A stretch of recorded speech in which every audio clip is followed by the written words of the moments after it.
commencer. Alors, cher public, merci pour votre présence et votre fidélité. Et puis merci d'avoir affronté la pluie. Je sais que la circulation, c'était pas très facile ce soir. Merci surtout à vous, Catherine Little de London, que nous connaissons bien au CML. Alors, les migrations ne font pas, à proprement parler, font pas partie des grands bouleversements qui est le thème de notre cycle de conférences. À cela, il y a une raison, c'est qu'elles font partie de l'histoire depuis l'Antiquité, les migrations dans différentes parties du monde.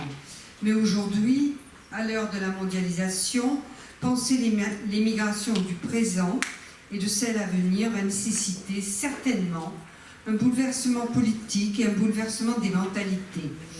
Il suffit pour s'en persuader de penser à l'Europe. La valorisation de l'ouverture aux autres n'a jamais été une valeur unanimement partagée par les pays européens, hélas. Et pour ne parler que de la France aujourd'hui, sur la question de l'immigration, il y a un décalage complet par rapport aux réalités qui n'ont rien à voir avec une submersion, entre guillemets, un tsunami, entre guillemets, ou une invasion, entre guillemets, que de mots terrifiants. Alors, nous avons pensé au CML qu'il était de notre responsabilité, en tant que passeurs, de faire un autre récit, mature celui-là, et digne, basé sur des données scientifiques qui n'ont rien à voir avec les élucubrations qui circulent. Merci d'être avec nous, chère Catherine, pour nous aider à construire ce récit et à préparer l'avenir. Merci pour votre attention. Je vais donner la parole à Jacques, qui va se faire un plaisir de vous présenter.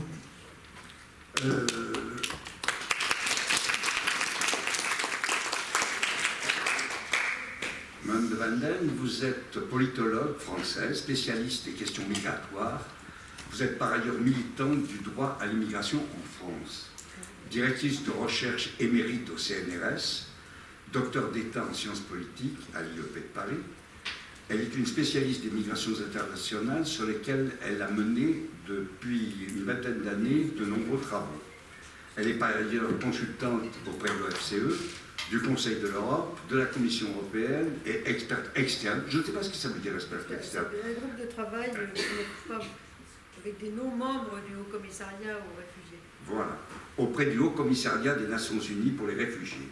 Elle donne un cours intitulé Migration internationale à Sciences Po Lille. Elle est autrice de nombreux ouvrages, je ne citerai que les plus récents. L'immigration, découvrir l'histoire, les évolutions et la tendance des phénomènes migratoires, Erol, Paris 2016, pour accompagner les migrations en Méditerranée, Paris, l'Harmattan, et Atlas des migrations, un équilibre mondial à inventer. La question migratoire au XXIe siècle, migrants, réfugiés et relations internationales, les presses de Sciences Po. Voilà. Et puis les derniers qui sont là, sur la table. Voilà, les derniers qui sont sur la table.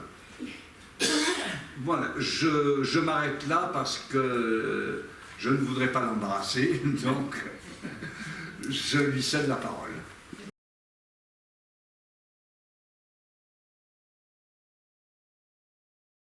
Au CML de m'avoir à nouveau invité. Je crois me souvenir que c'est la 3e fois que je viens ici, avec beaucoup de plaisir d'ailleurs. Nous nous étions rencontrés avec, ici d'ailleurs, avec Madame Daru lors d'un colloque organisé par la faculté de droit, donc dans ces lieux. Et c'est là qu'elle m'avait proposé, je me souviens très bien, dans cette même salle, de venir intervenir dans son cycle de conférences il y a déjà au moins une dizaine d'années.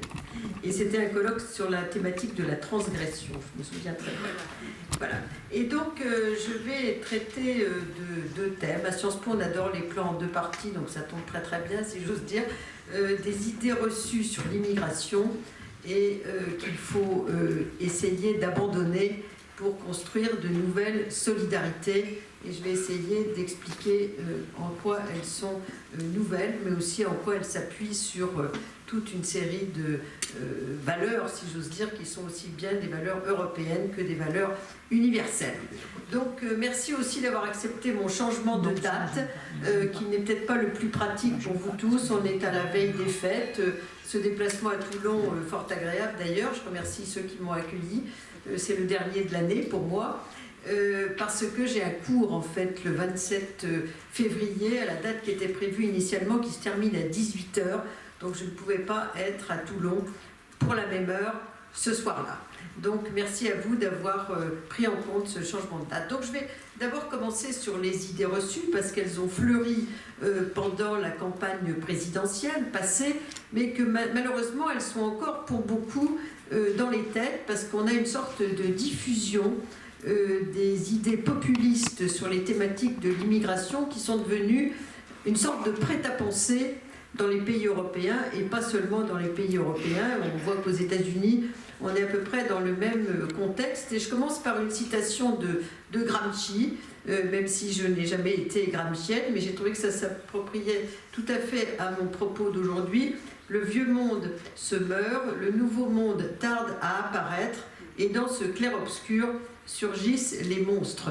C'est un texte qu'il a écrit, Cahiers de prison, donc, qui a été publié par Gallimard en 1983. Donc je crois qu'on est complètement dans ce contexte-là, parce qu'aujourd'hui, il y a une peur qui s'est installée face à un monde incertain, qui est le monde dans lequel nous vivons, mais aussi le monde du futur, et dans lequel ont fleuri toute une série d'idées reçues qui s'appuient sur des idéologies ou parfois sur des peurs, mais qui n'ont aucun fondement scientifique. J'en ai choisi une dizaine pour essayer d'illustrer mon propos, toutes les plus irréalistes que les unes que les autres. Je vais vous montrer en quoi elles sont irréalistes et en quoi finalement le chercheur qui travaille sur des données a du mal à faire entendre sa voix face à ces idées reçues, qui malheureusement sont aussi les fondements des politiques migratoires aussi bien nationales qu'européennes. Tout d'abord, la plus connue, la plus diffusée, surtout l'an dernier, mais qui persiste dans les mentalités, c'est la thématique du grand remplacement. L'idée que nous, Européens et Français bien sûr, puis c'était la campagne d'Éric Zemmour, nous allons être remplacés par une horde de gens qui vont nous envahir et qui ont l'idée de nous envahir et même de nous vaincre sur notre territoire, sur le terrain de leur mode de vie, de leur religion et de leur nombre. Alors, je rappelle que cette thématique est une des idées très récurrentes de l'extrême droite et du thème du déclinisme. Dans les années 30, plusieurs auteurs, M. Demangeon, mais aussi Spengler, par exemple, sur le déclin de l'Occident, il distingue le déclin de l'Europe, celui de l'Occident. Toynbee aussi, qui insiste sur ces idées-là, insiste sur l'idée du déclin, le déclin de l'Europe et donc une sorte de reprise qui serait faite par d'autres nouveaux arrivants pour réécrire l'histoire, si j'ose dire. Donc c'est une vieille idée, mais qui a été, disons, réaménagée, qui avait été un petit peu oubliée dans les registres de l'extrême droite pendant un temps, qu'on trouve déjà chez l'Action française au début du XXe siècle, mais qui avait été oublié pendant la période des 30 Glorieuses. La croissance économique avait mis un peu le holà aux idées les plus, disons, agressives sur les thématiques de l'altérité, et qui ont été réactualisées par un rapport tout à fait anodin, si j'ose dire, même s'il est très sérieux. C'est pour l'histoire du grand remplacement d'un démographe des Nations Unies que j'ai rencontré, qui est le chef de la démographie des Nations Unies, donc un savant, si j'ose dire, qui a fait, à la demande des Nations Unies, des scénarios. Les démographes font souvent des scénarios pour l'avenir, et il avait fait un scénario pour l'Europe, le Japon, la Russie, des pays qui sont en déclin démographique ou sur le point d'être en déclin démographique, Et donc il avait dit que serait l'Europe, par exemple, et aussi le Japon et la Russie, sans migration. Donc une première hypothèse, sans migration. Donc là on est dans un déclin démographique inexorable et une proportion d'inactifs qui s'accroît compte tenu du vieillissement de la population par rapport aux inactifs. Premier scénario.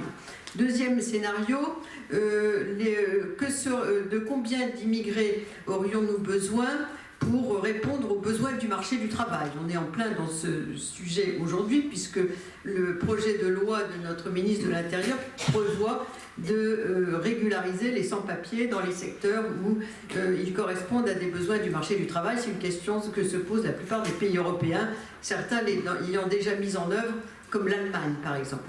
Troisième scénario, de combien d'immigrés avons-nous besoin pour équilibrer, sujet très très très important, surtout pour les 20 années à venir, pour équilibrer la proportion des actifs par rapport aux inactifs.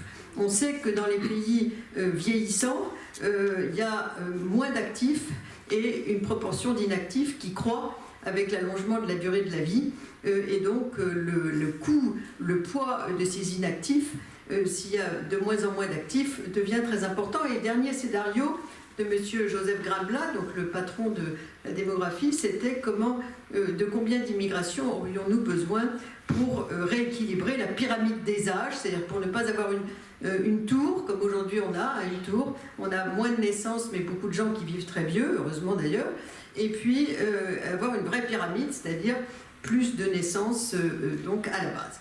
Donc il donne toute une série de chiffres qui n'ont rien à voir bien sûr en proportion avec les chiffres que nous avons aujourd'hui de l'immigration. Et le Herald Tribune avait donné à cette étude très très complexe que je lui ai demandé de faire un article simplifié dans la revue Esprit, mais l'étude initiale, j'avoue que même si je nage dans les chiffres sur l'immigration, je n'ai pas compris tous les calculs qu'il a pu faire, mais enfin toujours est-il que pour simplifier, le Herald Tribune avait donné à son étude le titre The Great Replacement, le grand remplacement, de combien d'immigrés avons-nous besoin, etc.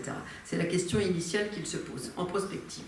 Et donc ce thème très démographique, très économique, très technique en réalité, a été repris par l'idéologue Renaud Camus de l'extrême droite, non pas pour parler des questions démographiques et économiques, mais pour parler du grand remplacement culturel.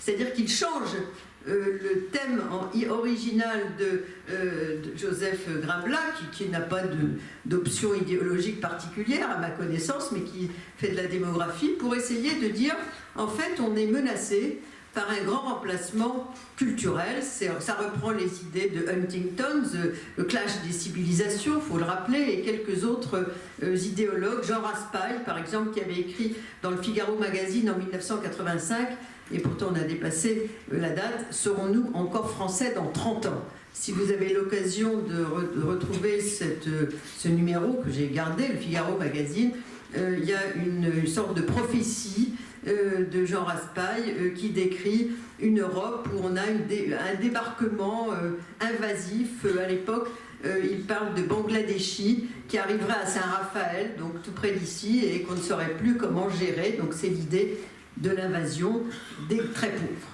En réalité, rien de tout ça, bien sûr, ne repose sur une réalité. Ce thème a été repris, bien sûr, par Éric Zemmour dans sa campagne présidentielle. C'était même l'essentiel de sa campagne présidentielle.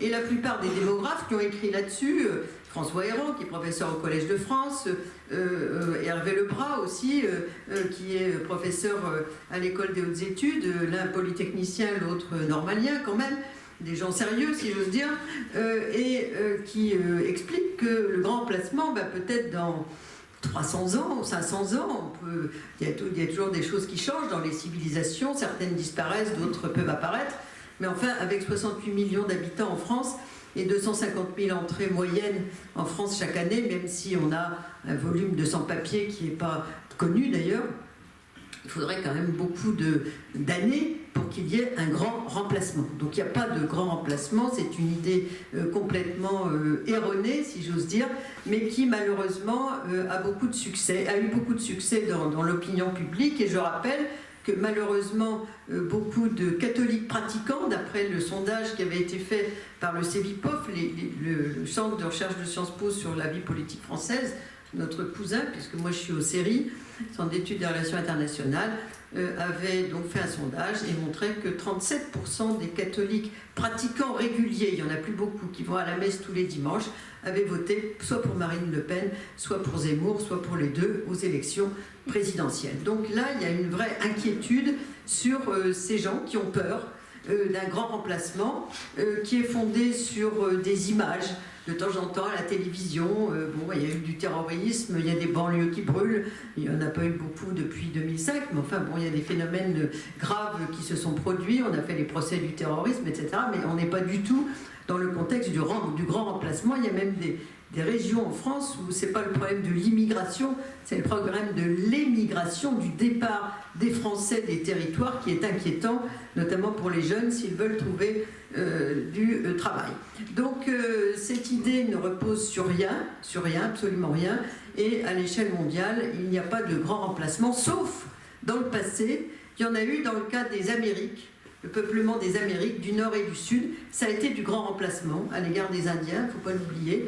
Et en Australie aussi, les aborigènes ont dû laisser place, bien sûr, aux Anglais, même s'ils survivent dans des réserves, comme d'ailleurs les Indiens dans certaines régions des États-Unis.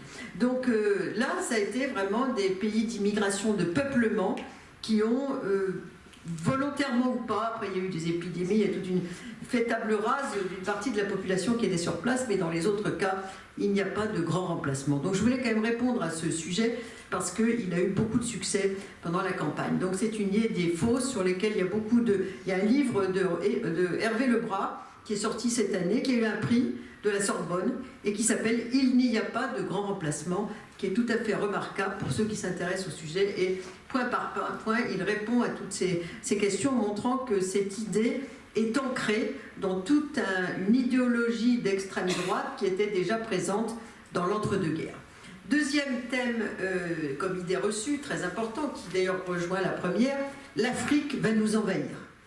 L'Afrique va nous envahir, ça c'est le thème d'un journaliste qui se dit professeur d'université, qui enseigne la communication dans une université américaine et qui a couvert l'Afrique, qui connaît bien l'Afrique, j'ai lu son livre, ça s'appelle « La ruée vers l'Europe », donc des Africains, sorti en 2018, traduit en 17 langues, très grand succès de presse, et qui explique que l'Afrique est un continent jeune, ce qui est vrai. La moitié de la population a soit moins de 25 ans au Maghreb, et 19 ans, donc 50% de la population a moins de 19 ans en Afrique subsaharienne, donc un continent jeune, et que cette jeunesse est un atout, bien sûr, mais que ces jeunes donc ne pensent qu'à migrer, ce qui est vrai, il y a beaucoup de mobilité à l'intérieur du continent africain, sauf ce qu'il oublie, c'est que la plupart des Africains migrent en Afrique, parce que c'est plus simple. Il n'y a pas de problème de visa, il n'y a pas à traverser la Libye, ni la Méditerranée, avec les 50 000 morts que l'on connaît en Méditerranée depuis la fin du XXe siècle. Et donc, la plupart des Africains ne migrent pas en Europe. C'est ça qu'il faut dire, mais bien sûr, dans des contextes de proximité. Et une partie d'entre eux aussi sont absorbés dans le marché du travail du Golfe, il ne faut pas oublier. Il y en a aussi qui migrent aux États-Unis, qui migrent en Chine, puisque la Chine est assez présente dans les pays africains, etc. Et l'Europe est une destination parmi d'autres des migrants africains, mais l'essentiel des migrations africaines, il y a 26 millions d'Africains qui sont migrants en Afrique, donc l'essentiel des migrants africains migrent en Afrique, ce qui est assez banal à rappeler, mais il ne faut pas croire qu'on va être envahi du jour au lendemain par ce continent. Et l'autre élément qui est important, c'est qu'il n'y a aucun lien entre la pression démographique et la pression migratoire. C'est-à-dire qu'en Afrique, le pays qui migre le plus en Afrique vers l'Europe, c'est la Tunisie. La Tunisie, c'est un petit pays qui a commencé son déclin, son planning familial sous Bourguiba, donc dans les années 60, qui est très branché effectivement sur l'Europe pour des raisons historiques diverses, et où les jeunes donc supportent très mal la situation politique très instable et l'absence d'horizon qui se présente à eux. et donc il y a une grande partie de la jeunesse qui s'en va. Donc c'est le pays, un des moins peuplés d'Afrique, où il y a eu le plus de planning familial, où il y a le plus de migration vers l'Europe. C'est pas le Niger, où il y a 8 enfants par femme, c'est pas d'autres pays où il y a une très forte population comme le Nigeria, mais ce sont les pays qui sont les plus proches économiquement, mais pas, oui, économiquement à cause de la scolarisation, mais aussi par les réseaux transnationaux, de l'information, de la communication, des liens familiaux avec des migrants qui sont les plus proches de l'Europe, qui se sentent les plus proches de l'Europe et aussi qui sont des candidats à la migration. Troisième idée reçue, c'était mieux avant.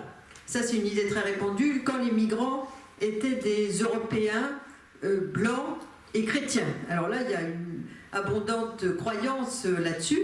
Et j'ai fait un livre qui est sorti il n'y a pas longtemps, qui s'appelle « Figure de l'autre », qui reprend entre 1870 jusqu'à aujourd'hui toute une série de ces thèmes, et notamment la vision que les Français, parce qu'il est sur la France, mon livre, à partir de non seulement des travaux d'historiens, mais les miens propres, toutes les enquêtes que j'ai pu faire depuis 40 ans sur les questions migratoires en France. Et en fait, il y a quelques constats que l'on peut faire. Tout d'abord, disons, l'étrangeté des migrants était également perçue très durement par la population française, même si c'était des voisins.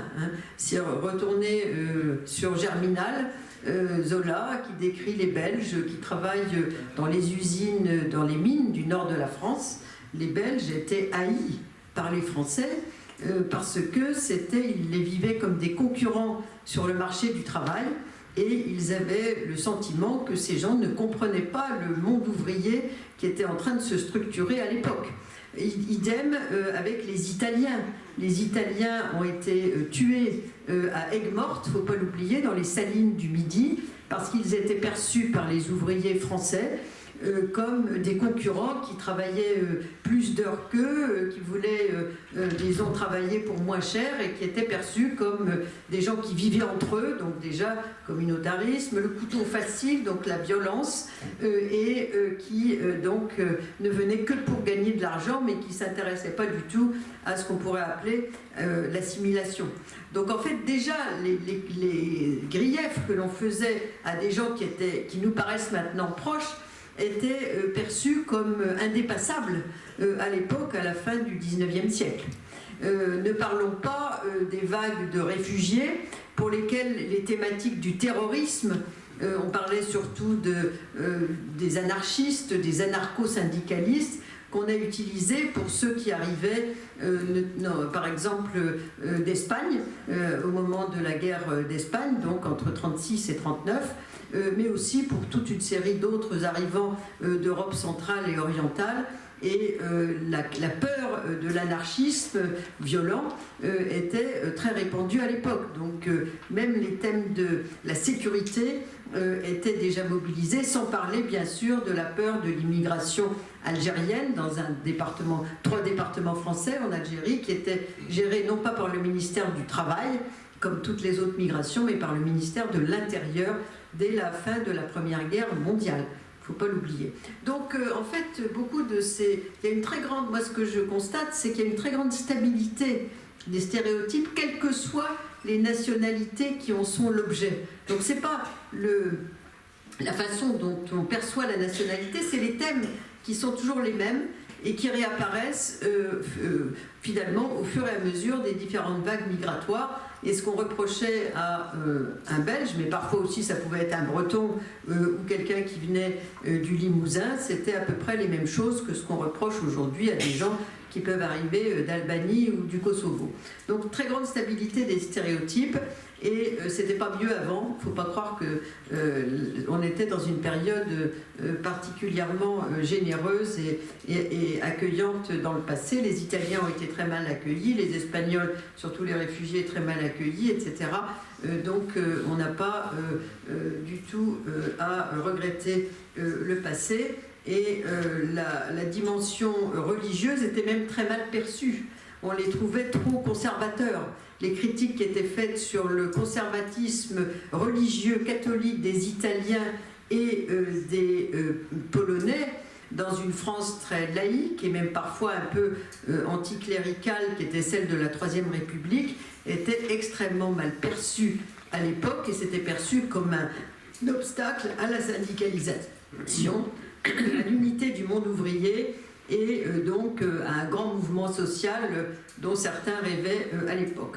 Autre idée très reçue, la concurrence sur le marché du travail. Ça, c'est une idée qui existait déjà sous Zola, comme je vous ai dit, pour les Italiens des Salines du Midi. C'est une idée qu'on a essayé de mettre en œuvre dans la politique publique, il ne faut pas l'oublier, en 1977, sous Giscard d'Estaing, avec M. Stoliru, qui était ministre de l'immigration et aussi de la revalorisation du travail manuel. Ça veut tout dire. C'était l'idée qu'on allait faire partir par des politiques de retour les migrants, puisque c'était la crise économique. On avait fermé l'immigration de travail salarié en 1974 et on allait remplacer les migrants, surtout non européens, par des nationaux français. C'était le discours aussi de Georges Marchais, il ne faut pas oublier le travail aux Français, etc. C'était un discours qui était très partagé, si j'ose dire. En réalité, depuis 1977, je n'ai pas constaté, on en parlait tout à l'heure avec Jacques Martin, on n'a pas constaté de grandes substitutions des nationaux aux métiers remplis par les migrants. Il suffit de regarder autour de nous les métiers les plus pénibles, les plus mal payés, les plus instables, les plus irréguliers dans l'année, les plus exposés aux intempéries, n'attirent que très peu les nationaux, même s'ils sont au chômage. Et ça, c'est vrai pour l'ensemble des pays européens, mais c'est vrai aussi aux États-Unis, c'est vrai au Japon, c'est vrai dans des quantités de contextes migratoires. Donc, il n'y a pas de substitution. Il n'y a pas de substitution. C'est souvent le dernier arrivé qui prend le travail le plus pénible, surtout s'il est en situation irrégulière. Et l'idée que l'on va revaloriser un certain nombre de métiers pénibles occupés par les migrants et qu'on va réussir à les faire repartir sur cet argument est une idée fausse qui a échoué depuis presque 50 ans, depuis à peu près l'âge de notre président de la République. Autre idée très, très répandue, surtout dans l'administration, l'appel d'air. L'idée qu'il faut les traiter le plus mal possible pour qu'ils ne reviennent pas. Ça, c'était un discours d'un sous-préfet du Nord-Pas-de-Calais. Il faut leur rendre la vie impossible pour qu'ils ne reviennent pas à Calais. À Calais, c'est en face de Douvres, ce sera toujours en face de Douvres. Ça, quelle que soit la politique que l'on mène, c'est imparable. Et donc, à Calais, on leur fait la vie impossible, effectivement, mais ça s'applique aussi dans tous les pouvoirs discrétionnaires qui sont pratiqués dans les préfectures. Je donne un exemple. On a une directive européenne de 2014 sur l'accès préconisé par l'Europe au marché du travail de tous les demandeurs d'asile. En France, c'est systématiquement refusé par les préfectures qui disent que, compte tenu de la situation locale du marché du travail, on ne peut pas donner du travail aux demandeurs d'asile parce que déjà il y a des Français en chômage. Ils ne sont pas sur les mêmes créneaux. Le marché du travail est très segmenté, mais c'est pour dissuader.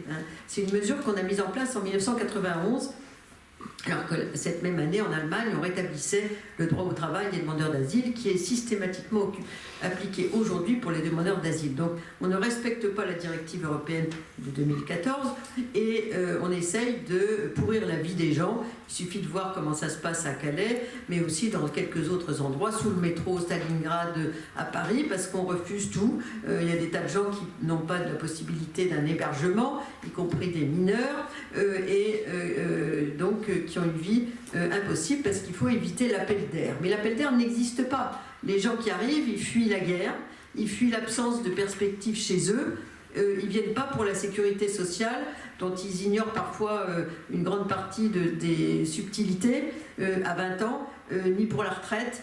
Donc il faut avoir une vision assez claire des raisons pour lesquelles les gens partent. Aujourd'hui, on a, disons, une tentative d'une partie de la jeunesse du Sud de se donner un avenir meilleur que celui qu'ils perçoivent chez eux.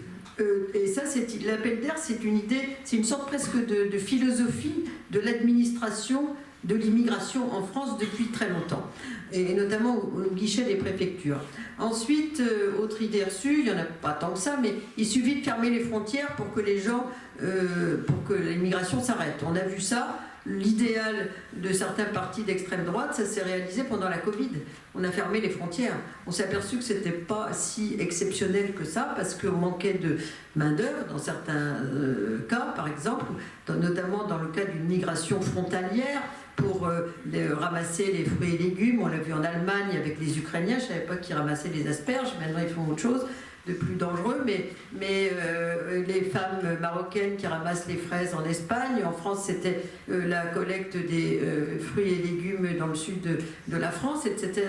Et des quantités d'autres métiers qui sont liés donc à la mondialisation, l'interdépendance du monde. Donc on n'est pas, on s'est aperçu que la fermeture des frontières n'était pas du tout la panacée dont rêvent certains. Mais c'est une idée, l'idée qu'il faut faire la guerre à l'immigration. La guerre à l'immigration, c'est pas possible, je vous l'expliquerai tout à l'heure. On ne fera pas la guerre à l'immigration parce que la guerre, c'est pas la guerre d'abord, premièrement. Les gens ne viennent pas pour nous envahir, ils ne veulent pas détruire comme dans d'autres cas nos pays, mais ils veulent trouver ailleurs d'autres issues au malheur d'être né quelque part dans des endroits où c'est très difficile de s'en sortir. Donc fermer les frontières, c'est pas du tout une solution, et au contraire, j'ai dit depuis longtemps, mais je ne suis pas la seule à dire qu'il faut plutôt ouvrir un peu plus, donner plus de voies légales d'entrée, notamment dans les secteurs où on manque de main-d'œuvre, pour que les gens ne traversent plus la Libye, pour que les gens ne traversent plus la Méditerranée, et qu'il y ait plus de voies légales d'entrée pour la migration de travail, puisqu'on est dans un contexte à la fois de déclin démographique. Le seul facteur de croissance de la population en Europe, c'est l'immigration, il ne faut pas oublier, comme aux États-Unis. Et d'autre part, il y a des pénuries de main-d'œuvre sectorielles, donc auxquelles il est important de penser. Autre idée reçue, les femmes. On ne voit pas les femmes, donc ça veut dire que quand il y a des crises de réfugiés, ce n'est pas des vrais réfugiés parce qu'il n'y a pas les femmes. D'abord, on a vu un certain nombre de femmes, non seulement avec les Ukrainiennes, mais on les a vues aussi avec les Syriens. Parce que la migration syrienne, c'est largement une migration familiale. Donc les femmes représentent 48% des migrants internationaux, et donc elles sont presque aussi nombreuses que les hommes, certes dans certains cas, en Afghanistan et quelques autres cas, on a vu plutôt des hommes, des jeunes hommes, etc. Mais les femmes sont très présentes dans la migration, sauf qu'on les voit moins parce qu'elles sont dans des métiers presque invisibilisés, c'est-à-dire des métiers où il s'agit de garder des personnes âgées, garder des enfants, des ateliers de la confection, quelques métiers peut-être moins recommandables, etc. Donc on les voit moins, mais ça ne veut pas dire qu'elles ne sont pas aussi légitimes que les hommes pour fuir les pays en crise et pour essayer de trouver une solution si elles se constituent comme réfugiés. Autre idée également, il y en a surtout deux, le développement comme alternative aux migrations. Là, j'insiste beaucoup là-dessus, parce que ça fait partie des idées un peu caritatives. Il n'y a qu'à développer pour que l'immigration s'arrête. Cette idée se fonde sur l'observation, parfois tout simplement sur la générosité, mais aussi sur l'observation de ce qui s'est passé en Europe du Sud dans les années 80, parce qu'on a eu tout à coup des pays qui étaient des grands pays de départ, comme l'Italie, l'Espagne, le Portugal, la Grèce, Malte. Les chiffres sont venus brutalement, qui est passé de 5 millions d'arrivées à sa création d'immigration à 545 millions. Pourquoi ? Parce qu'il y a eu en même temps certains la sortie des dictatures significatives, inquiétantes, mais l'entrée dans l'Europe, malgré l'Italie, les budgets de plus en plus importants. Donc c'est pas en fermant les frontières, c'est un petit peu en se dotant d'instruments militarisés également pour les contrôler. Il y a eu un grand déclin démographique dans ces pays qui avaient eu par des grandes entreprises assez puissantes. Donc déclin démographique faire la guerre aux migrations. C'est fait pour dissuader, mais ça n'a pas un impact, même les mesures les plus répressives sur la rive sud de la Méditerranée très limité. Ils ne sont pas entrés sur la volonté de bouger. Et cette volonté de bouger de régimes autoritaires et structurels dans le monde. Aujourd'hui, on a 284 millions de migrants internationaux selon les Nations Unies. On avait 120 millions à la Espagne, en Italie, en Grèce, par exemple, progresse. Donc en fait, de façon assez importante, l'exemple de l'Europe du Sud ne sert pas d'exemple pour de mouvements qui sont, contrairement à ce qu'on croit, pas nécessairement des gens qui veulent aller tous en Europe ou aux États-Unis, mais des mouvements régionaux comme la migration. Si on regarde les chiffres des Nations Unies, ce que je fais quand je fais mes atlas, on s'aperçoit que dans toutes les régions du monde, sans exception, il y a plus de migrants de la même région qui restent dans leur région comme migrants. Par exemple, en Europe, le tiers des migrants de migration, les Européens de l'Union, les autres de la rive sud de la Méditerranée, donc des gens très proches, l'euro-méditerranée, si j'ose dire. Aux États-Unis, c'est surtout des Américains, des Canadiens, des Centra-Américains. En Amérique du Sud, c'est surtout des gens d'Amérique du Sud. En Afrique, comme je vous ai dit, c'est surtout des Africains qui migrent en Afrique. Et donc, en Russie, quatrième destination au monde, c'est surtout des gens des anciennes républiques socialistes soviétiques. Et en Asie, on a une très grande migration inter-asiatique dans toute la région, puisque c'est un continent très peuplé, comme vous le savez, et donc qui aussi de plus en plus se développe vers l'Australie. Donc la migration est non seulement mondialisée, bien sûr, mais elle est très régionalisée, parce que c'est plus facile de migrer dans sa région que d'aller ailleurs. C'est moins coûteux, c'est moins dangereux, on a moins à avoir affaire à des passeurs, et surtout, ce qui caractérise les migrations, c'est la question des visas. Bien sûr, la richesse et la pauvreté structurelle, la question démographique, comme je vous en ai parlé, les grandes lignes de fracture économique, sociale, mais aussi politique du monde, démocratie d'un côté et régimes autoritaires de l'autre, et puis la question des visas. La question des visas, c'est un sujet qui paraît anodin, mais qui est très important. Regardez votre passeport européen, il a beaucoup de valeur. Avec votre passeport, vous pouvez circuler librement sans visa dans 185 à 190 pays. Les premiers, c'est les Sud-Coréens et les Japonais. Donc le visa, c'est vraiment la clé du droit à la mobilité. Vous n'y pouvez rien, vous êtes né comme ça, c'est votre passeport. Mais les gens qui sont nés au Soudan, ceux qui sont nés en Érythrée, en Somalie, etc., ils sont à la queue. Tout à fait à la queue des pays où il est le moins facile de circuler, parce que presque partout, ils doivent fournir un visa pour circuler. Sauf dans les pays voisins du leur, qui sont aussi pauvres et aussi chaotiques politiquement et économiquement que le leur. Ça, c'est une très grande inégalité. L'inégalité du passeport. Moi, quand je vais parfois dans des aéroports, pour mon travail, je rencontre des gens qui me disent, vous savez, mon passeport ne vaut rien. Moi, je ne réponds pas, hein. Je leur dis pas oui, mais ils ont raison, parce qu'en fait, ils ont des passeports où ils doivent fournir des visas pour presque toutes les destinations qu'ils veulent franchir, et c'est parfois impossible, hein. Surtout en Europe où l'immigration de travail est fermée depuis 1974 pour les salariés. Donc le visa, c'est une des grandes inégalités du droit à la mobilité à l'échelle mondiale, même s'il y a beaucoup de conventions internationales qui parlent du droit d'émigrer comme droit de l'homme fondamental, la Déclaration universelle des droits de l'homme 1948, qui n'est qu'une déclaration, mais également la Convention de Genève sur l'asile, et également la Convention sur les droits de l'enfant. Enfin, il y a toute une série de textes internationaux, mais on est bloqué par la question de l'inégale valeur des passeports et des visas dans le droit à la mobilité. Et on est dans un contexte où, paradoxalement, depuis les années 90, le droit à la mobilité est devenu plus facile quand même, c'est-à-dire qu'on peut sortir de chez soi, pas nécessairement entrer ailleurs. Mais le droit de sortie, c'est presque mondialisé. Moi, j'ai travaillé pendant un temps avec un professeur à Sciences Po qui s'appelait Georges Tapinos, qui disait on est dans un contexte de généralisation de l'accès à un passeport dans les années 90. Et il disait c'est tout à fait nouveau, parce qu'avant il y avait des gens qui ne pouvaient pas sortir du RSS, ils ne pouvaient pas sortir de Chine, ils ne pouvaient pas sortir de quantité de pays du Sud qui rendaient difficile la sortie. Aujourd'hui, le droit de sortie, c'est généralisé. Presque partout dans le monde, sauf en Corée du Nord, on peut sortir de chez soi. Ça, c'est une révolution, hein, parce qu'avant, c'était, au 19e siècle, c'était l'inverse. On pouvait difficilement sortir de chez soi, mais on pouvait facilement entrer ailleurs. Il y a des pays qui vous ouvraient les bras, parce que c'est des pays d'immigration, de peuplement, comme les États-Unis, le Canada, beaucoup de pays d'Amérique du Sud, l'Australie, etc. Donc vous étiez particulièrement welcome, si j'ose dire. Mais il fallait sortir de chez soi. Et parfois c'était très difficile parce que certains régimes autoritaires considéraient que, sauf pour les minorités qu'ils considéraient parfois comme indésirables, pour les autres, la population était une ressource financière, fiscale, militaire.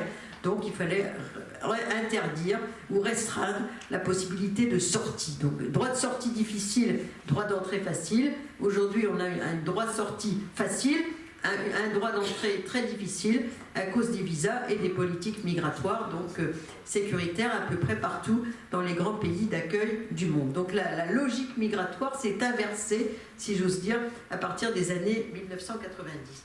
Autre élément structurel, et comme il est difficile de circuler et surtout d'entrer quelque part, la logique des passeurs, bien sûr, s'est activée. C'est comme la prohibition de l'alcool dans les États-Unis des années 30. Plus on interdit, ça ne veut pas dire que les gens ils vont respecter l'interdiction. Parfois, dans les administrations, ils ont tendance à croire ça. Mais non, au contraire, plus ça active les passeurs. Moi, j'étais dans un débat l'année dernière à la télévision à propos de l'accident qui a été fortement relaté sur les 27 morts en mer du Nord, et certains disaient il y a eu ces 27 morts, la solution, ça va être de renforcer les moyens de contrôle en mer du Nord. Donc plus de contrôle, il faut donner plus d'argent pour qu'il y ait un contrôle policier plus fort à la sortie de France, etc., et sur les côtes anglaises. En réalité, ça a activé les passeurs. Plus on interdit, plus il y a de passeurs. C'est le cas de la Libye aujourd'hui et de quelques autres endroits comme le Mexique qui sont des endroits de passage. Donc là, il y a une offre de passage qui est d'autant plus importante et d'autant plus coûteuse et d'autant plus dangereuse que le passage est interdit, et ça c'est aussi structurel dans le monde entier. Les réfugiés, c'est même pas la peine de montrer une carte, on a eu des quantités de très gros chiffres de réfugiés dans le monde depuis ces dernières années. 6,5 millions de gens ont quitté l'Afghanistan, 4,5 millions ont quitté l'Irak, 6,5 millions ont quitté la Syrie, on est autour d'une dizaine de millions de gens qui ont quitté la Pologne, 4,5 millions ont quitté le Venezuela. Donc ces conflits, très difficiles à prévoir. Le reste, on peut le prévoir. La population, les inégalités du développement humain, etc. Tout ça, ça peut se prévoir. Mais les conflits, on ne sait jamais là où ça va exploser. Et donc, c'est complètement imprévisible et ça a complètement, disons, changé la donne géopolitique. Parce qu'avec la crise de 2000, la première crise, c'était en 90, l'ouverture des pays de l'Est, on avait 500 000 demandeurs d'asile en Europe tous les ans depuis 90 jusqu'aux années 93, où les pays européens, dont l'Allemagne, ont commencé à durcir leur politique d'asile. À l'époque, c'était déjà l'Allemagne qui avait accueilli les 3/4 des demandeurs d'asile de l'Europe. Ça s'est reproduit, deuxième crise en 2015, la crise syrienne, et ça a été une crise de solidarité entre les pays européens, très grave, qui a divisé en deux l'Est et l'Ouest de l'Europe. L'Est manifestant un manque de confiance à l'égard de la politique européenne en disant vous nous proposez ça mais nous on n'est pas d'accord parce que nous on veut rester des pays homogènes, etc. Leur discours extrêmement racialisé, si j'ose dire. On veut bien prendre même des Syriens, on dit les Tchèques, mais uniquement des chrétiens. Puis finalement ils sont aperçus que c'était pas très différent des non-chrétiens, mais enfin toujours est-il que c'était le discours. Et puis, on s'est aperçu que finalement, il y avait une très inégale part qui avait été prise par les pays européens. À partir du moment où Mme Merkel a dit on est prêt à prendre 800 000 nouveaux arrivants, réfugiés, demandeurs d'asile, syriens, eh bien, elle a eu 1 million de Syriens en Allemagne, qui d'ailleurs l'Allemagne s'en est plutôt bien portée économiquement de cet accueil qui a été bien organisé. Et puis les autres pays, ils ont respecté plus ou moins bien les quotas fixés par Bruxelles. En France, on n'a eu même pas 35 000 arrivés. Donc on est très loin de l'invasion qui avait été annoncée par certains à l'époque. 35 000 Syriens, ça ne va pas changer la face de la France depuis 2015.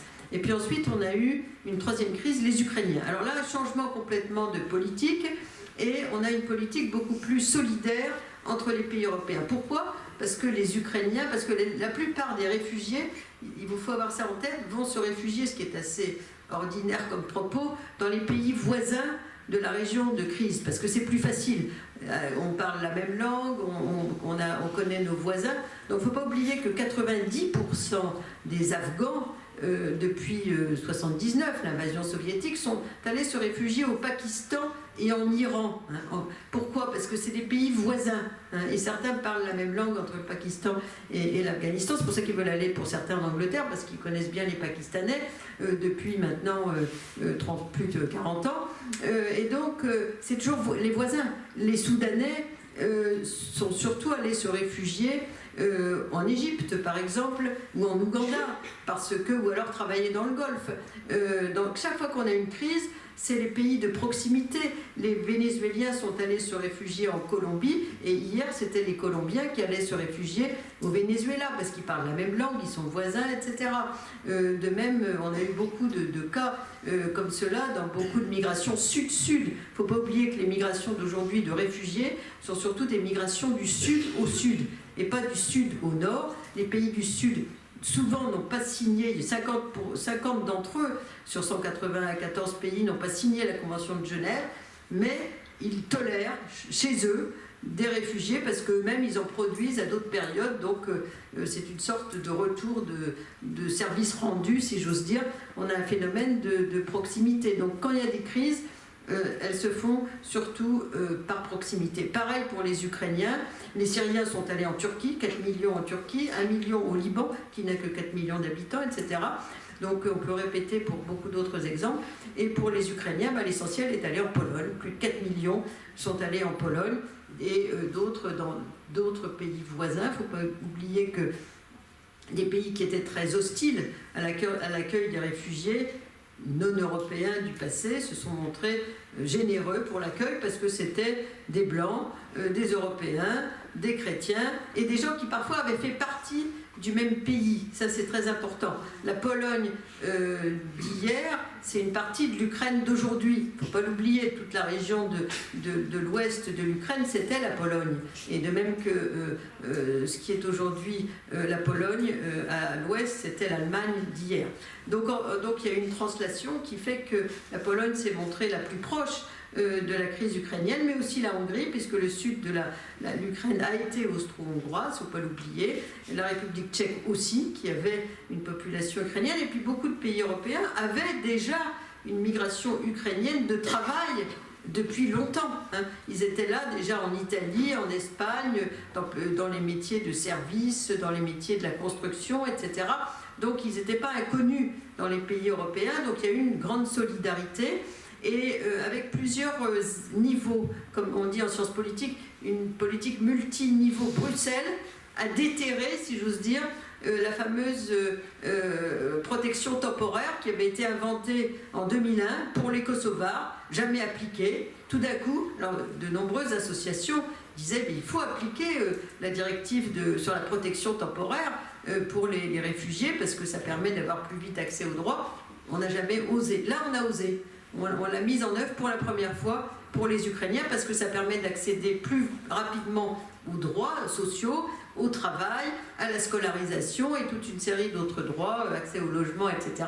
Donc là, on a déployé des trésors de mesures européennes à orchestrer au niveau national par les États européens, mais aussi par les citoyens, parce qu'il y a eu beaucoup d'accueil, une mobilisation citoyenne très forte à l'égard des Ukrainiens qui a existé dans d'autres cas, pour d'autres migrants, mais qui parfois ont été sanctionnés par les tribunaux. Il faut avoir en tête l'affaire Cédric Héroux, qui n'a été sauvé de ses condamnations que par le Conseil constitutionnel, au nom du principe de solidarité, ce qu'on appelait le délit de solidarité, qui a été appliqué pour des gens qui venaient au secours des Africains du côté du col de l'Échelle, près de Briançon, et qui, pour certains, avaient été condamnés, il ne faut pas l'oublier, et d'autres qui s'étaient retrouvés en garde à vue à Calais pour avoir essayé de faire en sorte que les gens aient accès à un peu plus de prestations que celles qui leur étaient offertes par la police qui détruisait leurs installations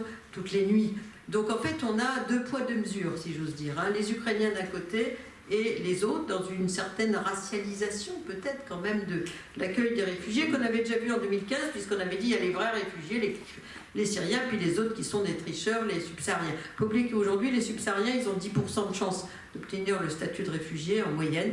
alors que les Afghans et les Syriens ont eu à peu près 50-60% de taux de réussite dans leur candidature à l'asile. Donc on a quand même des différences politiques sur lesquelles il faudrait entrer, mais ce serait presque une autre conférence. Mais tous ces phénomènes montrent que on est dans une grande hésitation en la matière. Il y a beaucoup d'hésitation dans ce contexte-là. Et pour avoir de nouvelles solidarités, il faut aussi construire toute une série de ponts, si j'ose dire. Alors je vais terminer avec les aspects structurels.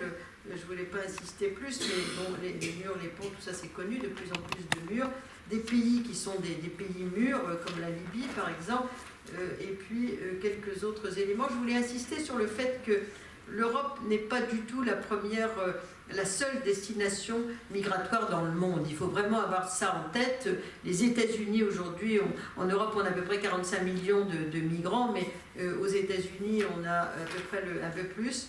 On en avait à peu près le même chiffre quand les Anglais étaient encore membres de l'Union européenne. Donc on est autour de 50 millions aux États-Unis. Le Golfe, c'est la 3e destination migratoire au monde. En ce moment, on en parle beaucoup, mais on oublie qu'il y a beaucoup de migrants dans le Golfe, dans des conditions de travail très, très difficiles. La 4e, c'est la Russie, avec 13 millions de migrants en Russie, très dépendants de la migration pour des raisons démographiques. Et puis on a beaucoup d'autres destinations, mais la moyenne européenne de présence migratoire, c'est 10%. On a des pays qui en ont beaucoup plus. Le Luxembourg est autour de 40% d'étrangers, la Suisse plus de 35% d'étrangers, etc. Et puis il y en a certains qui en ont beaucoup moins, comme les pays d'Europe centrale et orientale. Mais dans l'ensemble, la moyenne migratoire, c'est 10% d'étrangers immigrés donc dans les pays européens. Donc je ne vais pas revenir là-dessus, j'insiste sur un dernier élément structurel qui me paraîtrait. La Turquie est un grand pays. Alors un aspect très important, c'est qu'on a eu beaucoup de bouleversements aussi dans la distinction entre pays d'installation et pays d'immigration de travail, parce que beaucoup de pays d'immigration de travail sont devenus des pays d'immigration d'installation. C'est le cas dans le passé, mais c'est vrai aussi encore aujourd'hui. Et de distinction aussi entre les pays, donc entre les catégories de migrants. On distingue les réfugiés, des migrants économiques, du regroupement familial, mais souvent les catégories sont de plus en plus floues et les pays de départ sont devenus aussi des pays d'accueil. C'est le cas des pays de la rive sud de la Méditerranée et aussi des pays de transit. Même la France est un pays de transit pour les gens qui se trouvent à Calais. Le dernier facteur structurel, c'est les déplacés environnementaux, sur lequel il y a beaucoup d'idées reçues. Souvent, ça fait chic, si j'ose dire, de dire oui, mais demain, on aura beaucoup plus de déplacés environnementaux, donc de migrants. Faux, complètement faux. Les déplacés environnementaux, pour l'instant, ils sont autour de une soixantaine de millions, et les experts du climat, le GIEC, avaient dit qu'on aurait autour de 200 millions, peut-être, de déplacés environnementaux à la fin du siècle, pour inquiéter les gens. Pas pour donner un chiffre sérieux, puisqu'on n'évalue pas. Les 3/4 sont des migrants internes dans leur pays, du Sud, pour la plupart. C'est l'immigration Sud-Sud. Donc les pays du Sud ne font pas beaucoup de comptabilité de leur migration interne, ce qui fait qu'on n'en sait rien. C'est la première chose, on n'en sait rien. Et la deuxième raison, c'est que comme les 3/4 sont des migrations internes, eh bien, c'est un sujet qui n'a pas beaucoup d'impact international, parce que ce sont les plus pauvres du monde. Les migrants dont je vous ai parlé ne sont pas les plus pauvres, ils sont de plus en plus scolarisés, urbains, informés, etc. Tandis que ceux-là, c'est les plus pauvres, et ils cherchent des conditions de vie qui ressemblent à ce qu'ils faisaient avant. Donc c'est des pêcheurs, c'est des pasteurs, c'est des agriculteurs, etc. Et dans l'ensemble, la crise du Darfour, par exemple, c'est un exemple de crise qui était une crise un peu environnementale, autour de la possession de la terre entre une population arabe et une population africaine, et qui s'est ethnicisée, mais c'est en partie une crise environnementale. Mais souvent, il n'y a pas nécessairement de lien entre la question environnementale et les crises de réfugiés, si j'ose dire, même si quelques travaux américains un peu sur la sécurité ont été là-dessus, mais ce n'est pas la majorité. Ce sont des régions du monde qui sont très menacées. On voit que c'est l'Asie qui est la plus menacée, les villes au bord de l'eau, notamment, qui sont des mégapoles qui ont plus de 12 millions d'habitants, qui sont dans les zones basses, comme Calcutta, etc. Bangladesh, qui est le pays le plus menacé au monde par la crise environnementale. C'est un pays delta, avec de temps en temps, on entend, tiens, il y a 200 000 morts, etc. C'est loin, ça paraît un peu surréaliste, si j'ose dire. Personne n'y prend garde, mais c'est un vrai sujet. C'est un pays très menacé, très pauvre, qui n'a aucun moyen de lutter, sauf à la tribune des Nations Unies. Donc il s'est fait une sorte de capital d'expertise là-dessus pour défendre sa cause, qu'on parle de lui sur les thématiques environnementales, comme le Népal, puisque le Népal voit fondre les glaciers de l'Himalaya et les grands fleuves, le Gange et le Brahmaputra, qui se déversent au Bangladesh, qui passent par cette région et qui provoquent des catastrophes. Donc ça, c'est des régions, on a vu le Pakistan aussi récemment, avec les crues, etc. Les pays insulaires aussi, les Maldives, qui ont fait une fois un conseil des ministres sous l'eau pour montrer combien ils étaient menacés de disparaître. Les îles du Pacifique, Tuvalu, Fidji, etc., donc, qui disent dans 50 ans on n'existera plus, donc il n'y aura même plus d'État, on est des micro-États mais il n'y en aura plus, parce qu'on aura disparu. Et puis des phénomènes, la fonte des glaciers bien sûr de l'Arctique, et puis les quelques îles des Caraïbes, mais aussi des phénomènes qui sont liés, la désertification bien sûr, la déforestation qui accélère la désertification dans plusieurs régions du monde, mais également des phénomènes qui n'ont pas nécessairement de lien avec le réchauffement climatique, qui sont des phénomènes de l'activité terrestre. Les cyclones, les tornades, les éruptions volcaniques parfois provoquent aussi des mouvements de population plus ou moins importants et donc aussi des catastrophes. Donc tous ces phénomènes sont surtout, comme vous le voyez sur la carte, des migrations sud-sud, dans des pays qui souvent n'ont aucun moyen technique pour lutter contre les catastrophes qui se trouvent devant eux, où les gens ne vont pas loin, ils restent dans leur pays, éventuellement ils vont traverser une frontière, les gens du Darfour parfois sont allés au Tchad par exemple, mais dans l'ensemble ils restent là où ils sont, parce qu'ils n'ont pas les moyens d'aller ailleurs, ni l'information suffisante pour essayer de refaire leur vie ailleurs.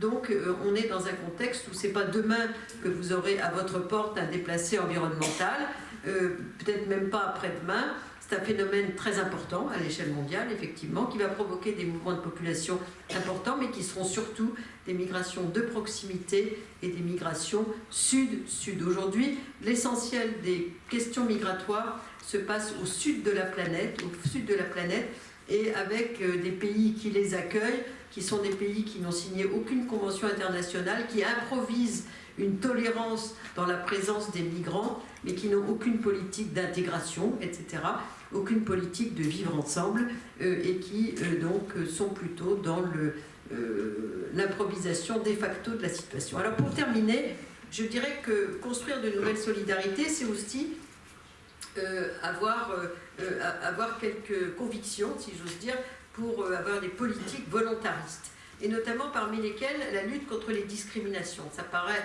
presque ringard de parler, mais il y a encore beaucoup à faire, y compris chez nous, grand pays de l'Europe est un grand territoire d'immigration qui ne s'accepte pas comme tel. C'est ça la difficulté. Aux États-Unis, c'est relativement légitime l'immigration. Il y a des tas de gens qui sont très mal lotis, si j'ose dire, mais c'est légitime. L'histoire du pays est fondée sur l'immigration. Il y a une légitimité de l'histoire migratoire. Si vous allez aussi au Canada, c'est encore plus vrai. C'est vrai dans beaucoup de pays d'Amérique du Sud, en Australie, c'est encore plus vrai. Il y a une fierté d'être issu de l'immigration. En Europe, c'est un sujet un peu caché, et il y a une sorte de frénésie aujourd'hui d'insister sur les racines, sur l'identité, etc., qui est souvent reconstruite, réinventée, et qui n'a rien à voir avec l'histoire de l'Europe, qui a été une histoire de très grande migration, de très grande mobilité, pas seulement depuis l'immigration de masse du 19e siècle, mais depuis beaucoup plus longtemps. Donc construire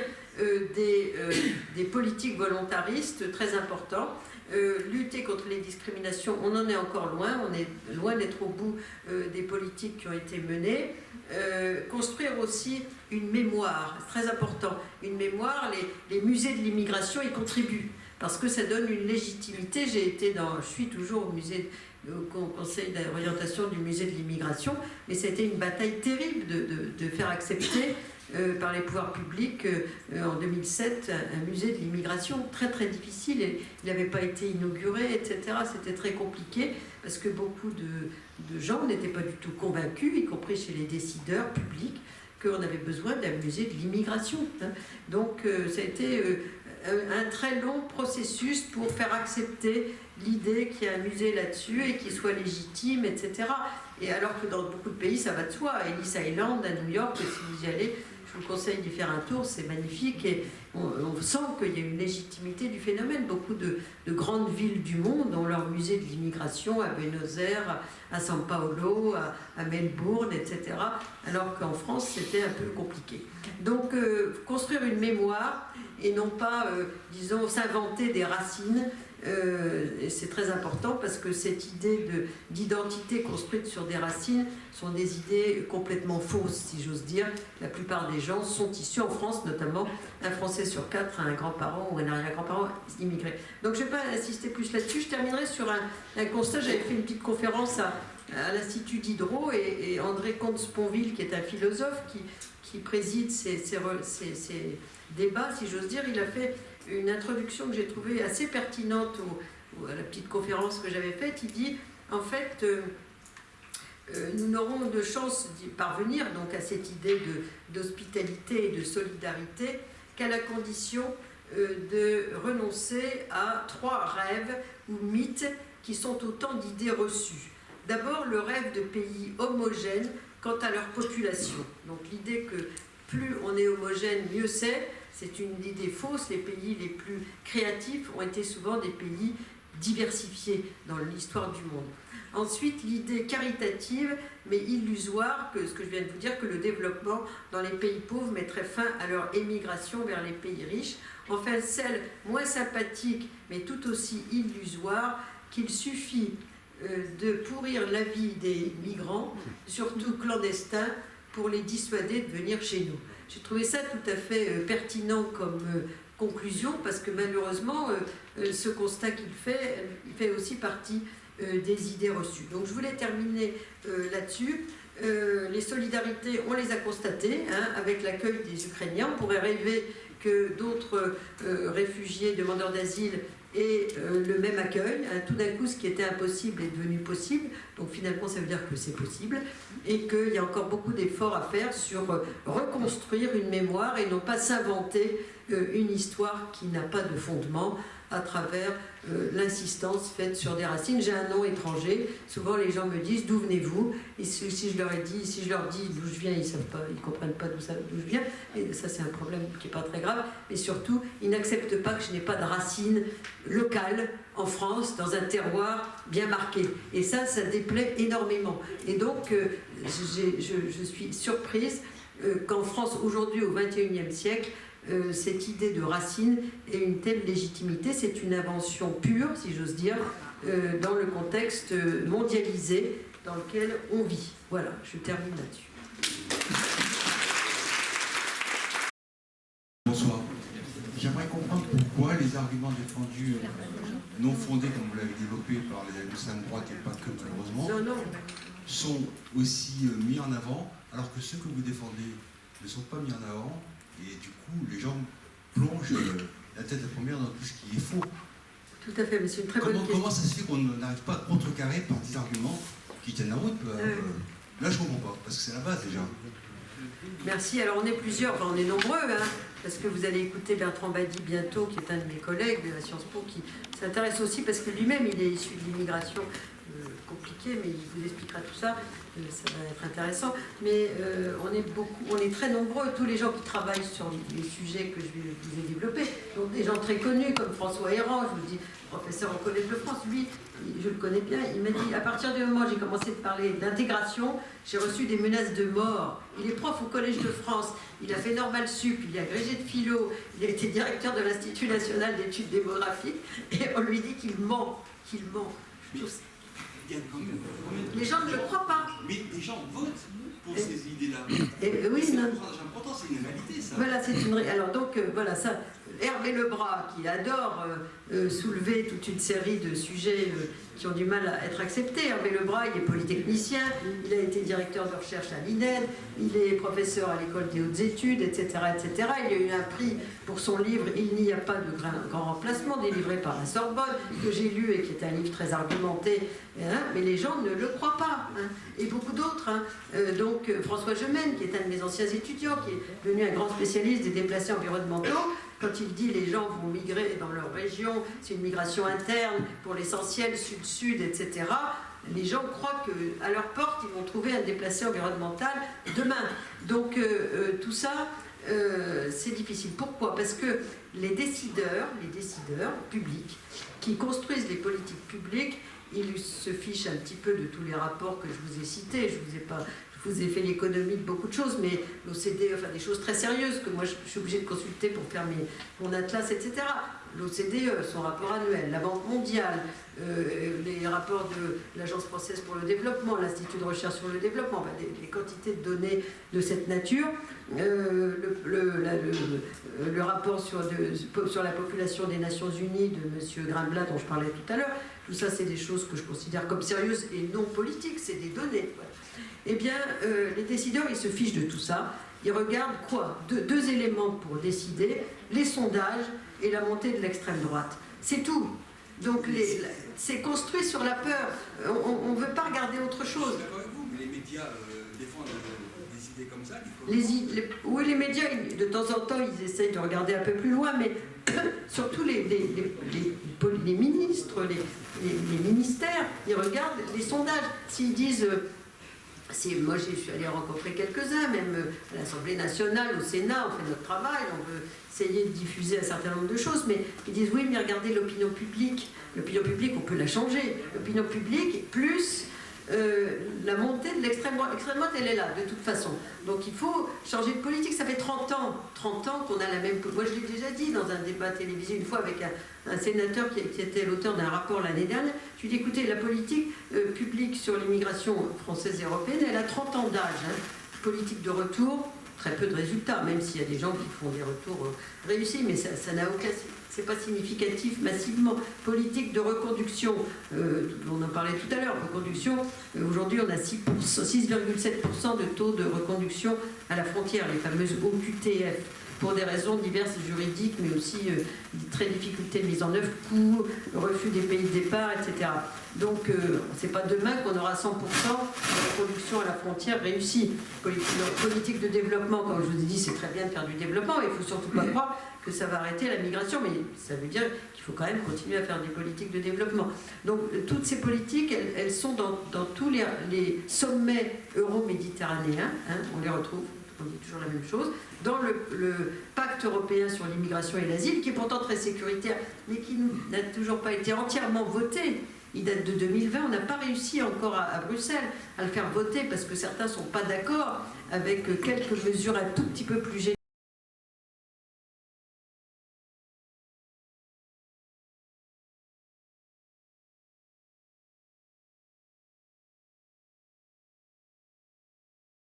Disent qu'il faut quand même accueillir les personnes en perdition en Méditerranée dans les ports européens, donc ça c'est pas accepté par tout le monde, et pourtant les trois quarts c'est du sécuritaire, le pacte européen, mais il n'est toujours pas voté entièrement.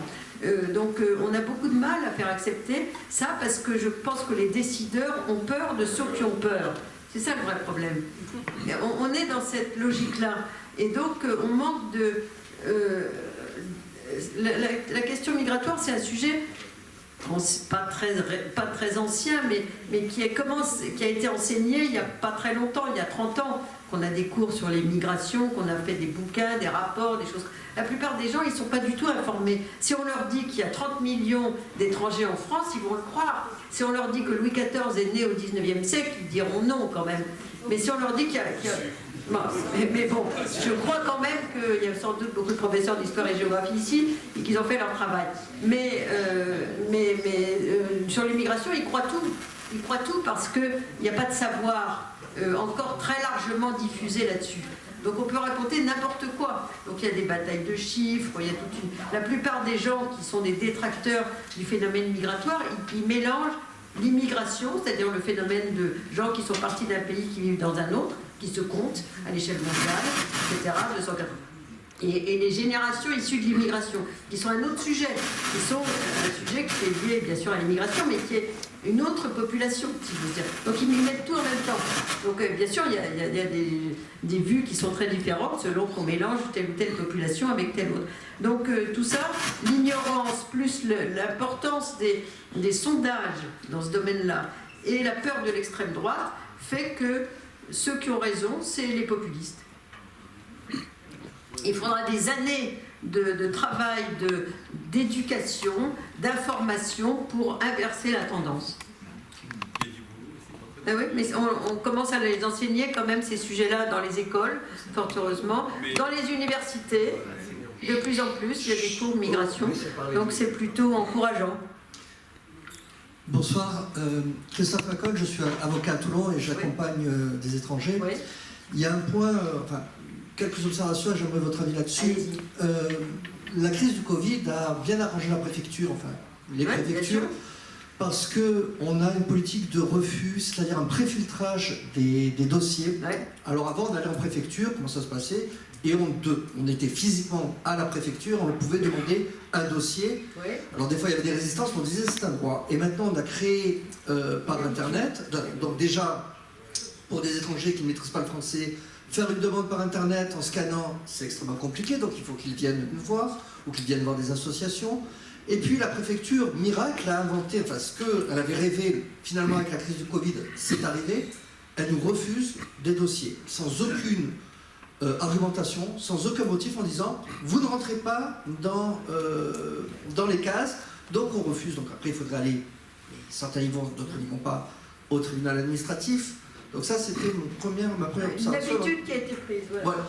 Ah ben c'est maintenant institutionnalisé. La seconde, voire la deuxième, je trouve qu'il y a une part de cynisme avec ce projet. Alors, le projet tel qu'il est fait pour le travail, on va dire on régularise des personnes finalement parce qu'on en a besoin. Oui. Or, pendant des années, ce que je constate, c'est qu'il y a deux directions qui prennent par rapport au problème du travail. On a d'abord l'ancienne directe qui prend l'autorisation, qui nous donne l'autorisation, et ensuite, il faut aller en préfecture pour demander un titre de séjour salarié. Ouais. Donc ça veut dire qu'il y a un allongement qui est extrêmement important. Je pense que si on avait déjà enlevé l'obligation, parce qu'il y a aussi ça, l'obligation d'avoir une annonce à Pôle emploi, d'attendre 21 jours... Ça, c'est la préférence européenne à l'emploi, c'est un dispositif européen. Oui, mais le problème qu'il y a, ce problème-là, c'est qu'on a 21 jours, on a encore un droit de regard dessus, et de manière complètement, pas vraiment objective, en disant, même s'il y a eu des refus, c'est qu'en fait, vous vouliez prendre cet étranger, donc on vous refuse l'autorisation de travail. Je pense qu'il serait beaucoup plus simple, avant de recréer de nouveau un texte, de dire maintenant, on groupe dans une seule direction le titre de séjour et l'autorisation de travail. Donc, c'est pour ça que je ne sais pas ce que va donner ce projet de loi. Les étrangers en ont déjà entendu parler. J'en ai qui viennent dans mon cabinet en disant oui, il va y avoir. Donc, moi, je leur dis attention, attendez, il faut voir ce qui va être décidé. Et puis ensuite, il faudrait aussi revoir, je pense, les critères d'évaluation, ça je parle sous votre contrôle, de ce que l'on appelle les métiers en tension. Bien sûr. Parce que c'est une pratique qui permet de manière complètement arbitraire, parce qu'il n'y a aucun critère qui est indiqué en disant ça oui, là non. Voilà, moi c'était un petit peu les observations que je voulais vous soumettre d'un point de vue beaucoup plus pratique, qui rejoignent, je pense, vos idées et votre point de vue sur ces différents éléments. Je suis complètement d'accord avec vous. Sur le premier point, je pense qu'il faudrait l'écrire, le faire connaître plus facilement, la complexité dans laquelle on est entré, pas seulement depuis la Covid, mais avec la gestion, surtout par le ministère de l'Intérieur, de ces questions de travail. Et sur le deuxième point, il ne faut pas oublier que pour tous les éléments, y compris dans le projet de loi, on va être sous le regard du pouvoir discrétionnaire.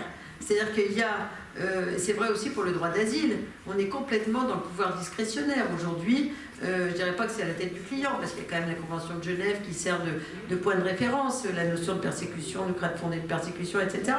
Mais ce que je vois de positif dans la régularisation, c'est qu'il faut réhabituer la population à ce qu'il y ait une immigration de travail légale.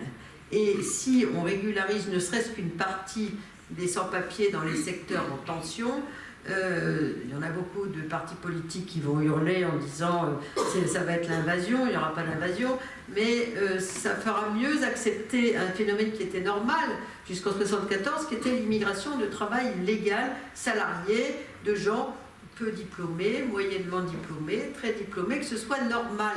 Parce que la seule façon de sortir de la crise que je vous ai présentée, puisque c'est un phénomène structurel, c'est d'avoir des cases qui correspondent au profil des gens. Aujourd'hui, les profils des gens, ils sont beaucoup plus complexes que les cases juridiques dans lesquelles ils se trouvent.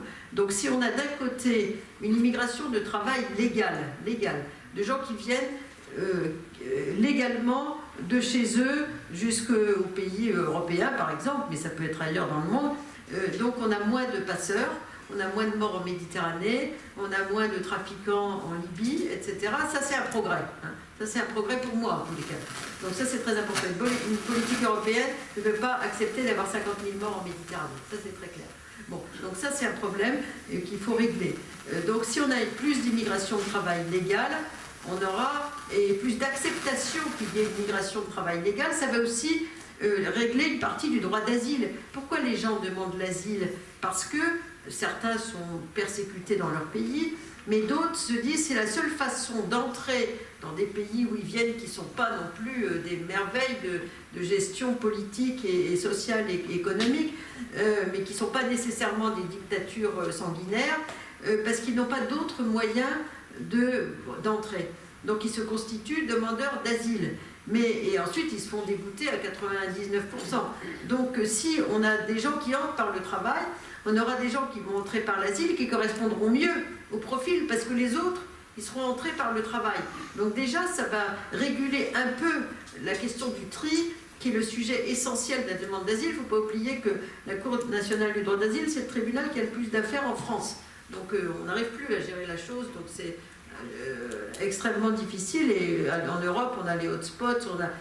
L'Europe s'est défaussée sur les pays d'Europe du Sud pour leur tenir lieu de frontière dans le tri des demandeurs d'asile. L'Italie, la Grèce, l'Espagne, Malte, et donc des pays qui se sentent humiliés même d'être considérés comme les gardes frontières de l'Europe. On a vu les effets en Italie avec la montée de l'extrême droite. Donc si déjà il y a plus de voies d'entrée légales pour travailler, y compris en donnant le travail systématiquement aux demandeurs d'asile, plus des voies d'entrée légales pour travailler, je pense que ça débloquerait une partie de la question de l'asile. Donc on aurait des gens qui entreraient plus dans des cases qui sont juridiquement prévues, plutôt que d'avoir un flou qui nuit finalement à la reconnaissance de droits aux différentes catégories de migrants. Ça, c'est mon point de vue. Bonsoir, merci pour votre intervention. J'avais une question aussi, parce que je travaille dans le champ de la santé et je constate qu'il y a aussi beaucoup d'idées reçues autour du public migrant. Tout à fait. Comme par exemple que les migrants viennent saturer les services de soins, de santé, que les migrants apportent des infections sexuellement transmissibles, et j'en passe. Moi, je me pose la question de d'où viennent ces idées reçues. Est-ce qu'elles ont toujours existé en France? Voilà, si vous avez quelques informations. Tout à fait. Mais j'en parle dans mon livre Figure de l'autre, parce que un de mes collègues qui enseigne à Nice, d'ailleurs, qui est à la retraite, très connu, Ralph Shore, a fait sa thèse sur l'opinion publique et les étrangers en France de 1919 à 1939. Et il montre qu'à l'époque, déjà, la thématique de la santé était très présente dans le regard négatif qui était porté sur les migrants à l'époque d'Afrique du Nord. Donc la maladie la plus fréquente que l'on rencontrait, c'était la tuberculose, mais ils étaient accusés d'avoir tous la syphilis. Donc c'était un sujet systématique dans les stéréotypes qui n'avaient pas de fondement, mais qui étaient ciblés là-dessus, parce que il y a toujours le danger, etc. Donc c'est vieux, si j'ose dire, comme histoire, et l'idée que le migrant est porteur de maladies est une idée très répandue. Donc là, dans le contexte actuel, il y a eu des travaux qui ont été faits d'ailleurs sur les utilisateurs de la santé et la fameuse utilisation de la contribution, ça s'appelle la CMU, la contribution médicale universelle, je crois. Voilà. Couverture médicale universelle pour les sans-papiers. Donc, en fait, on s'est aperçu qu'elle était d'une très grande stabilité. Hein, d'une très grande stabilité, contrairement au discours qui a été tenu sur le fait qu'on s'emballe, etc. Non, elle est d'une très grande stabilité en France et on n'a pas eu des chiffres complètement délirants qui se seraient multipliés ces dernières années. Hein. Donc, c'est une idée complètement fausse et voilà, et l'utilisation, bien sûr, des urgences est aussi liée au fait que les gens les moins riches, ils vont aux urgences parce qu'ils n'ont pas besoin de débourser pour aller voir des spécialistes, d'abord des généralistes, puis des spécialistes, etc. Surtout quand ils sont malades. Après, il y a des gens qui se font traiter dans des hôpitaux, etc., qui viennent de l'étranger, mais certains payent très cher aussi, tout ce qu'on oublie, pour se faire soigner dans les hôpitaux français. Mais ça, c'est une autre gamme de population. Merci pour cette très belle conférence. Ces migrants, on ne sait pas les arrêter, ils sont là. Oui. Quelle est, selon vous, la bonne politique? Quels sont les moyens que l'on pourrait mettre en œuvre pour rendre cette présence agréable pour tout le monde et efficace, pourquoi pas, pour tout le monde? Ben, je pense que la politique de dissuasion est une catastrophe, pour tout dire, parce que ça ruine les chances d'insertion des gens et ça ne va pas dissuader. Donc ça, je crois que c'est vraiment la dernière des politiques à mener. Et je pense que ce que disait d'ailleurs un rapport de l'OCDE il y a 2-3 ans, il disait le vrai défi, c'est pas d'arrêter les flux migratoires, c'est de vivre ensemble, l'intégration. Donc si on a l'accès au travail, un plus grand accès aux droits et quelques autres prestations pour les familles, notamment l'accès à la scolarisation, etc. Et donc des meilleures conditions de logement qui ont été rendues possibles pour les Ukrainiens, mais que pour les autres, on n'avait jamais débloqué. Je pense que ce qui se fait en Allemagne, d'ailleurs, on aura une meilleure acceptation de l'immigration. Si les gens voient que les gens vivent normalement, qu'on leur donne qu'ils peuvent travailler, etc., je pense que ça marchera mieux. En Allemagne, non seulement on a rouvert l'immigration de travail, mais aussi on a pris beaucoup de Syriens, comme je vous l'ai dit, mais aussi le parti d'extrême droite AfD, donc qui est un parti anti-islam, pour simplifier, qui est né à Dresde, a beaucoup diminué depuis que l'Allemagne a une politique très rationnelle à l'égard de l'immigration, prenant en compte le déficit démographique en Allemagne, les besoins du marché du travail, l'accès aux droits, et donc il y a une plus grande légitimité du phénomène migratoire, du fait que les gens ne dorment pas dans la rue.